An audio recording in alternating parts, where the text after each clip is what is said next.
itu punya 4 ciri-ciri. Yang pertama, tadi kan puisi Jafar itu bening.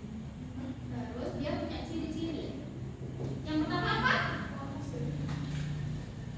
Bahasanya sederhana. Kalau transparan ibu. Oh ini, aku kok bening ya? Soalnya tadi kita habis bahas minum sih, jadi kayaknya Iya. polos bu, polos ya. Polos. Siapa polos? Saya. Oh iya, masih baik-baik ya? Iya. Polos atau nah, puisi Dyavan ini menggunakan bahasa yang sederhana. Jadi puisi ini itu menggunakan kata-kata yang mudah dipahami. Jadi sekali kalian baca puisi ini kan langsung ngerti apa sih maksudnya setiap baitnya, setiap kalimatnya gitu. Lalu yang kedua, puisi ini itu memiliki ciri-ciri maknanya langsung. Ya, Maknanya langsung ibu. Karena kalimatnya sederhana. Jadi yang kedua itu ciri-cirinya menggunakan makna langsung. Jadi pesan yang disampaikan jelas dan tidak banyak menggunakan kiasan. Jadi teman-teman langsung ngerti apa sih maksud puisinya. Lalu yang ketiga itu ya pengimajian minim. Karena tadi menggunakan bahasa yang sederhana, jadi dia tidak banyak menggunakan kiasan. Tapi bukan berarti puisi ini nggak boleh pakai kiasan ya, tetap boleh, tapi minim, sedikit sekali. Dan lebih banyak yang ibu tahu untuk puisi Dyavan ini menggunakan bahasa sehari-hari, bahasa yang langsung. Lalu yang keempat, menggunakan bahasa komunikatif. Tuh. Yang keempat, menggunakan bahasa yang komunikatif karena fokusnya pada menyampaikan pesan secara langsung dan efektif. Oke, selanjutnya ada puisi prismatis. Jadi puisi prismatis ini kebalikan dari puisi Dyavan. Kalau puisi Dyavan tadi itu kan polos dan transparan. Kalau puisi prismatif ini merujuk pada prisma, sebuah benda yang dapat membiaskan cahaya menjadi berbagai warna. Jadi puisi ini itu lebih banyak menggunakan kiasan, simbol, makna ganda, pengimajian, serta kalau misalkan tadi puisi Dyavan ini tujuannya untuk komunikatif, jadi menggunakan komunikasi yang efektif. Kalau puisi prismatif ini tujuannya estetik, jadi menggunakan bahasa yang indah. Fokusnya itu bukan untuk komunikasi. Jadi cirinya itu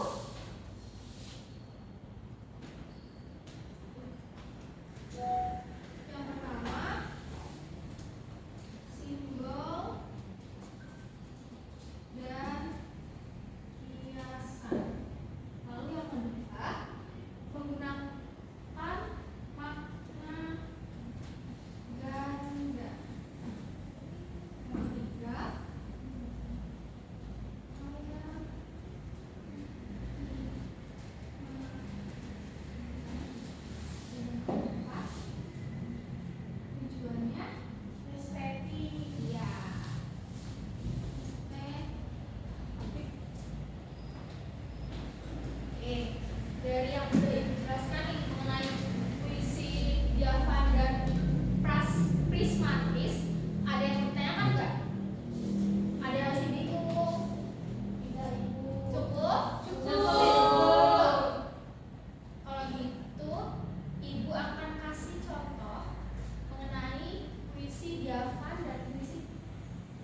namun bintang harapan tetap bersinar. Oke, tepuk tangan dong buat Samela.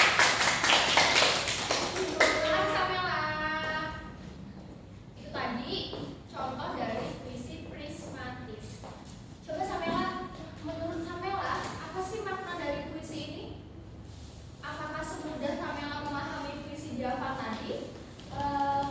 Jadi pemahaman saya ya Bu ya tentang puisi prismatis ini itu menggambarkan suasana hati yang sedang jatuh cinta Ibu. Oh iya, jatuh cinta. Jadi Oke. kan di situ tulisannya hatiku adalah lautan luas. Jadi dia tuh buka hatinya seluas-luas lautan agar gelombang cinta itu dapat menerpa hatinya Bu. Kemudian tiba-tiba ada badai juga yang menempas itu. Jadi dia udah membuka hatinya lebar, tapi dia malah dapetnya yang sakit hati Bu, bukan yang gitu bahagianya Bu. Jadi malah badai itu yang menempas hati dia itu Bu. Jadi harapan dia yang tadinya bersinar-sinar jadi enggak deh Bu. Jadi yang dia harapkan itu nggak tahu ya Bu ya, gimana ini saya nggak ngerti ya Bu. Intinya tuh ya Bu ya kayaknya dia ini menceritakan tentang kita ibu perasaan cinta yang lahir duka itu Bu, tapi dia tuh berharap tapi yang datang malah bukannya itu. Jadi dia kayak yang berharap tapi kayak ya udahlah gitu Bu. Oke. Sama kayak gitu. Kira-kira mudah atau susah dipahami? Susah Ibu. Susah Ibu. Karena kita banyak menggunakan imaji. Imaji. Oke, ada lagi yang mau berpendapat mengenai puisi prismatis? Karena biasanya setiap pembaca itu punya pandangan berbeda. Coba Siti, menurut Siti maksud dari puisi prismatis ini apa ya? Kalau kata Samela tadi kan tentang hati yang terluka gitu. Kalau menurut saya, puisi prismatis yang tadi dibacakan oleh Samela itu maksudnya itu Ibu sama sih tentang hati yang terluka, tentang dia yang punya harapan tapi tidak sesuai, tapi yang terjadi tidak sesuai dengan apa yang dia harapkan. Itu. Baik, terima kasih Siti. Sama Ibu. Oke teman-teman, jadi itu tadi contoh dari puisi Dyavan dan puisi prismatis. Karena materinya sudah selesai, sebelum Ibu akhiri, adakah yang bisa membantu Ibu untuk mengulas kembali apa sih yang sudah kita pelajari pada pagi hari ini? Baik Ibu, boleh. Tadi kita membandingkan, kita belajar membedakan puisi Dyavan sama puisi pragmatis Ibu. Kalau misalnya puisi Dyavan tadi, Ibu mengumpamakannya dengan minuman air bening. Jadi dia lebih polos, dia bentuk puisinya itu polos dan transparan sehingga mudah untuk dipahami maknanya secara langsung. Kemudian kalau untuk puisi prismatis itu kebalikannya dari puisi Dyavan. Jadi kalau puisi pragmatis itu banyak hiasannya. Terus tadi kalau artinya itu prisma, jadi dia memancarkan warna yang berbeda-beda. Gitu. Terima kasih. Oke.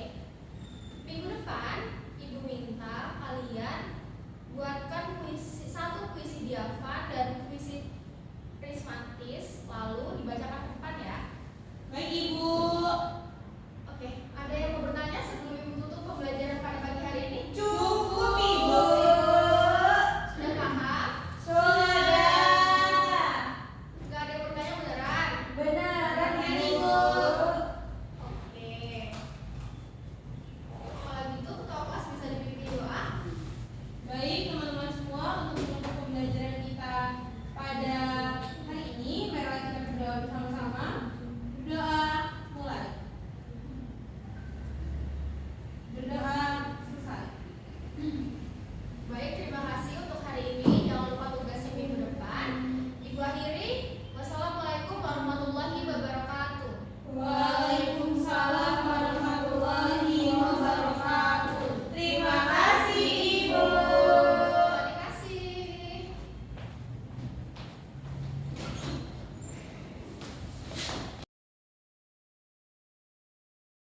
Assalamualaikum warahmatullahi wabarakatuh. Saya Rayhana Mutamima sebagai observasi lisan dari saudari Eka Hanifa, NPM 09. Yang pertama, dalam variasi gaya mengajar, Eka Hanifa memberikan variasi dalam nada suara, volume suara, dan kecepatan bicara.